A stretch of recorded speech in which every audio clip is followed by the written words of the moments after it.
ನಮಸ್ಕಾರ ಸ್ನೇಹಿತರೆ, Kannada jobs corner YouTube ಚಾನೆಲ್ಗೆ ಎಲ್ಲರಿಗೂ ಸ್ವಾಗತ. ಮಂಗಳೂರು ಬಂದರು ಪ್ರಾಧಿಕಾರದಲ್ಲಿ ವಿವಿಧ ಹುದ್ದೆಗಳ ನೇಮಕಾತಿಗೆ ಸಂಬಂಧಪಟ್ಟಂತೆ ಆನ್ಲೈನ್ ಮೂಲಕ ಅರ್ಜಿಯನ್ನು ಆಹ್ವಾನಿಸಲಾಗಿರುವಂತದ್ದು.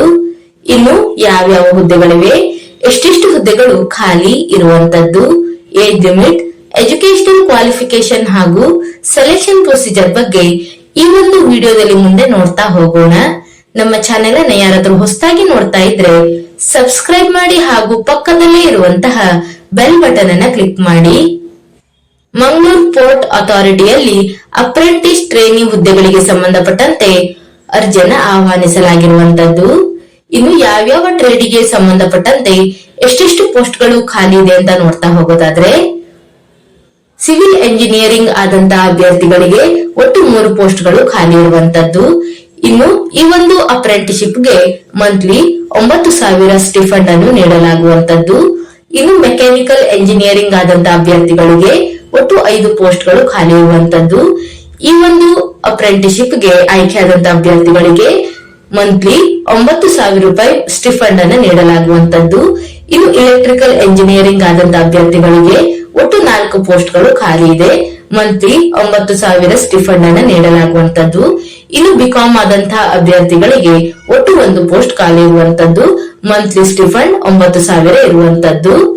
ಇನ್ನು BA ಆದಂತಹ ಅಭ್ಯರ್ಥಿಗಳಿಗೆ ಒಟ್ಟು 2 ಪೋಸ್ಟ್ಗಳು ಖಾಲಿ ಇರುವಂತದ್ದು, ಮಂತ್ಲಿ ಸ್ಟಿಫಂಡ್ 9,000 ಇರುವಂತದ್ದು. ಇನ್ನು ಡಿಪ್ಲೊಮಾ ಇನ್ ಕಂಪ್ಯೂಟರ್ ಸೈನ್ಸ್ ಅಂದರೆ ಕಂಪ್ಯೂಟರ್ ಸೈನ್ಸ್ ನಲ್ಲಿ ಡಿಪ್ಲೊಮಾ ಆದಂತಹ ಅಭ್ಯರ್ಥಿಗಳಿಗೆ ಒಟ್ಟು 1 ಪೋಸ್ಟ್ ಖಾಲಿ ಇರುವಂತದ್ದು, 8,000 ಮಂತ್ಲಿ ಸ್ಟಿಫಂಡ್ ಅನ್ನು ನೀಡಲಾಗುವಂತದ್ದು. ಡಿಪ್ಲೊಮಾದಲ್ಲಿ ಸಿವಿಲ್ ಮಾಡಿರುವಂತಹ ಅಭ್ಯರ್ಥಿಗಳಿಗೆ 1 ಪೋಸ್ಟ್ ಖಾಲಿ ಇದೆ, ಮಂತ್ಲಿ 8,000 ಸ್ಟಿಫಂಡ್ ಅನ್ನು ನೀಡಲಾಗುವಂತದ್ದು. ಇನ್ನು ಮೆಕ್ಯಾನಿಕಲ್ ನಲ್ಲಿ ಡಿಪ್ಲೊಮಾ ಆದಂತಹ ಅಭ್ಯರ್ಥಿಗಳಿಗೆ ಒಟ್ಟು 1 ಪೋಸ್ಟ್ ಖಾಲಿ ಇರುವಂತದ್ದು, ಮಂತ್ಲಿ 8,000 ಸ್ಟಿಫಂಡ್ ಅನ್ನು ನೀಡಲಾಗುವಂತದ್ದು. ಇನ್ನು ಎಲೆಕ್ಟ್ರಿಕಲ್ ನಲ್ಲಿ ಡಿಪ್ಲೊಮಾ ಮುಗಿಸಿರುವಂತಹ ಅಭ್ಯರ್ಥಿಗಳಿಗೆ ಒಟ್ಟು 3 ಪೋಸ್ಟ್ ಖಾಲಿ ಇದೆ, ಮಂತ್ಲಿ 8,000 ಸ್ಟಿಫಂಡ್ ಅನ್ನು ನೀಡಲಾಗುವಂತದ್ದು. ಇನ್ನು ಕಮರ್ಷಿಯಲ್ ಪ್ರಾಕ್ಟೀಸ್ ನಲ್ಲಿ ಡಿಪ್ಲೊಮಾ ಆದಂತಹ ಅಭ್ಯರ್ಥಿಗಳಿಗೆ ಒಟ್ಟು 3 ಪೋಸ್ಟ್ಗಳು ಖಾಲಿ ಇರುವಂತದ್ದು, 8,000 ಮಂತ್ಲಿ ಸ್ಟಿಫಂಡ್ ಅನ್ನ ನೀಡಲಾಗುವಂತದ್ದು. ಒಟ್ಟಾರೆ ಮಂಗಳೂರು ಏರ್ಪೋರ್ಟ್ ಅಥಾರಿಟಿಯಲ್ಲಿ 24 ಪೋಸ್ಟ್ಗಳು ಅಪ್ರೆಂಟಿಸ್ ಟ್ರೈನಿಂಗ್ಗೆ ಅರ್ಜಿಯನ್ನ ಆಹ್ವಾನಿಸಲಾಗಿರುವಂತದ್ದು. ಇನ್ನು ಮುಂದೆ ನೋಡ್ತಾ ಹೋಗೋದಾದ್ರೆ 2022, 23 ಮತ್ತು 2024ರಲ್ಲಿ ಪಾಸ್ ಔಟ್ ಆದಂತಹ ಅಭ್ಯರ್ಥಿಗಳು ಮಾತ್ರ ಈ ಒಂದು ಅಪ್ರೆಂಟಿಸ್ಶಿಪ್ ಟ್ರೈನಿಂಗ್ಗೆ ಅರ್ಜಿಯನ್ನು ಸಲ್ಲಿಸಬಹುದು. 2022ಕ್ಕಿಂತ ಮೊದಲು ಪಾಸ್ ಔಟ್ ಆದಂತಹ ಅಭ್ಯರ್ಥಿಗಳಿಗೆ ಅರ್ಜಿಯನ್ನು ಸಲ್ಲಿಸಲು ಅವಕಾಶ ಇರುವುದಿಲ್ಲ. ಇದರ ಬಗ್ಗೆ ಸಹ ನೋಟಿಫಿಕೇಶನ್ ನಲ್ಲಿ ಒಂದು ಮಾಹಿತಿಯನ್ನು ನೀಡಿರುವಂತದ್ದು. ಇನ್ನು ಅಭ್ಯರ್ಥಿಗಳು ಈ ಒಂದು ಅಪ್ರೆಂಟಿಸ್ಶಿಪ್ಗೆ ಅರ್ಜಿಯನ್ನು ಸಲ್ಲಿಸುವಂತಹ ಸಂದರ್ಭದಲ್ಲಿ ತಮ್ಮ ಎಲ್ಲ ಎಜುಕೇಶನಲ್ ಕ್ವಾಲಿಫಿಕೇಶನ್ ಗೆ ಸಂಬಂಧಪಟ್ಟಂತ ಡಾಕ್ಯುಮೆಂಟ್ ಗಳನ್ನ ಹಾಜರುಪಡಿಸಬೇಕಾಗಿರುತ್ತದೆ. ಇನ್ನು ಈ ಒಂದು ಅಪ್ರೆಂಟಿಸ್ಶಿಪ್ ನ ಅವಧಿಯು 1 ವರ್ಷದ ಅವಧಿಯವರೆಗೆ ಇರುವಂತದ್ದು.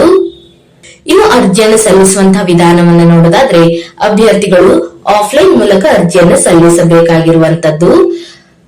ನೋಟಿಫಿಕೇಶನ್ ನ ಕೆಳಭಾಗದಲ್ಲಿ ಅಪ್ಲಿಕೇಶನ್ ಫಾರ್ಮ್ ಅನ್ನು ಸಹ ನೀಡಿರುವಂತದ್ದು. ಅಭ್ಯರ್ಥಿಗಳು ಅಪ್ಲಿಕೇಶನ್ ಫಾರ್ಮ್ ಅನ್ನ ಫಿಲ್ ಅಪ್ ಮಾಡಿ ಅದರ ಜೊತೆಗೆ ತಮ್ಮ ಒಂದು ಎಲ್ಲಾ ಡಾಕ್ಯುಮೆಂಟ್ ಗಳನ್ನ ಅಟ್ಯಾಚ್ ಮಾಡಿ ಪೋಸ್ಟಲ್ ಮುಖಾಂತರ ಸಂಬಂಧಪಟ್ಟಂತ ವಿಳಾಸಕ್ಕೆ ಕಳುಹಿಸಬೇಕಾಗಿರುವಂತದ್ದು. ಸೆಕ್ರೆಟರಿ ಅಡ್ಮಿನಿಸ್ಟ್ರೇಷನ್ ಡಿಪಾರ್ಟ್ಮೆಂಟ್, NMP, ಪನಂಬೂರ್ 575010 ಈ ಒಂದು ವಿಳಾಸಕ್ಕೆ 26ರ ಒಳಗೆ ತಲುಪುವಂತೆ ಅಭ್ಯರ್ಥಿಗಳು ಪೋಸ್ಟಲ್ ಮುಖಾಂತರ ಅಪ್ಲಿಕೇಶನ್ ಫಾರ್ಮ್ ಅನ್ನ ಕಳುಹಿಸಬೇಕಾಗಿರುವಂತದ್ದು. ಇನ್ನು ಅಪ್ಲಿಕೇಶನ್ ಫಾರ್ಮ್ ಬಗ್ಗೆ ನೋಡ್ತಾ ಹೋಗೋದಾದ್ರೆ, ಆಯಾ ಟ್ರೇಡ್ಗೆ ಸಂಬಂಧಪಟ್ಟಂತೆ ಅಪ್ಲಿಕೇಶನ್ ಫಾರ್ಮ್ ಅನ್ನ ನೋಟಿಫಿಕೇಶನ್ ನ ಕೆಳಭಾಗದಲ್ಲಿ ನೀಡಿರುವಂತದ್ದು. ಇದು ಗ್ರಾಜುಯೇಟ್ ಟ್ರೈನಿಂಗ್ ಫೀಲ್ಡ್ ಈ ಒಂದು ಹುದ್ದೆಗೆ ಸಂಬಂಧಪಟ್ಟಂತ ಒಂದು ಅಪ್ಲಿಕೇಶನ್ ಫಾರ್ಮ್ ಆಗಿರುವಂತದ್ದು. ಇನ್ನು ಇದು BA ಮತ್ತು ಬಿಕಾಂ ಆದಂತಹ ಅಭ್ಯರ್ಥಿಗಳಿಗೆ ಇರುವಂತಹ ಅಪ್ಲಿಕೇಶನ್ ಫಾರ್ಮ್, ಹಾಗೂ ಇದು computer science, civil engineering, mechanical engineering ಮತ್ತು ಎಲೆಕ್ಟ್ರಿಕಲ್ ಎಂಜಿನಿಯರಿಂಗ್ ಮತ್ತು ಕಮರ್ಷಿಯಲ್ ಪ್ರಾಕ್ಟೀಸ್ ಫೀಲ್ಡ್ ಈ ಒಂದು ಅಪ್ರೆಂಟಿಸ್ಶಿಪ್ಗೆ ಇರುವಂತಹ ಒಂದು ಫಾರ್ಮ್ ಆಗಿರುವಂತದ್ದು. ಅಭ್ಯರ್ಥಿಗಳು ಈ ಒಂದು ಅಪ್ಲಿಕೇಶನ್ ಫಾರ್ಮ್ ಅನ್ನ ಫಿಲ್ ಮಾಡಿ ಇದಕ್ಕೆ ಸಂಬಂಧಪಟ್ಟಂತೆ ತಮ್ಮ ಒಂದು ಎಲ್ಲಾ ಡಾಕ್ಯುಮೆಂಟ್ ಗಳನ್ನ ಲಗತ್ತಿಸಿ ಪೋಸ್ಟಲ್ ಮುಖಾಂತರ ಸಂಬಂಧಪಟ್ಟಂತ ವಿಳಾಸಕ್ಕೆ ಕಳುಹಿಸಬೇಕಾಗಿರುವಂತದ್ದು. ಅಭ್ಯರ್ಥಿಗಳು ಮೇ 26ರ ಒಳಗೆ ತಲುಪುವಂತೆ ಅಪ್ಲಿಕೇಶನ್ ಫಾರ್ಮ್ ಅನ್ನ ಪೋಸ್ಟಲ್ ಮುಖಾಂತರ ಕಳುಹಿಸಬೇಕು. ಇಷ್ಟು ಮಂಗಳೂರು ಬಂದರು ಪ್ರಾಧಿಕಾರದಲ್ಲಿ ಕರೆದಿರುವಂತಹ ಅಪ್ರೆಂಟಿಸ್ ಟ್ರೈನಿಂಗ್ ಹುದ್ದೆಗಳ ಒಂದು ನೇಮಕಾತಿಗೆ ಸಂಬಂಧಪಟ್ಟಂತಹ ಮಾಹಿತಿಯಾಗಿರುವಂತದ್ದು. ಈ ಒಂದು ವಿಡಿಯೋ ನಿಮಗೆ ಇಷ್ಟವಾಗಿದ್ದಲ್ಲಿ ಒಂದು ಲೈಕ್ ಮಾಡಿ, ಶೇರ್ ಮಾಡಿ ಹಾಗೂ ಸಬ್ಸ್ಕ್ರೈಬ್ ಮಾಡಿ.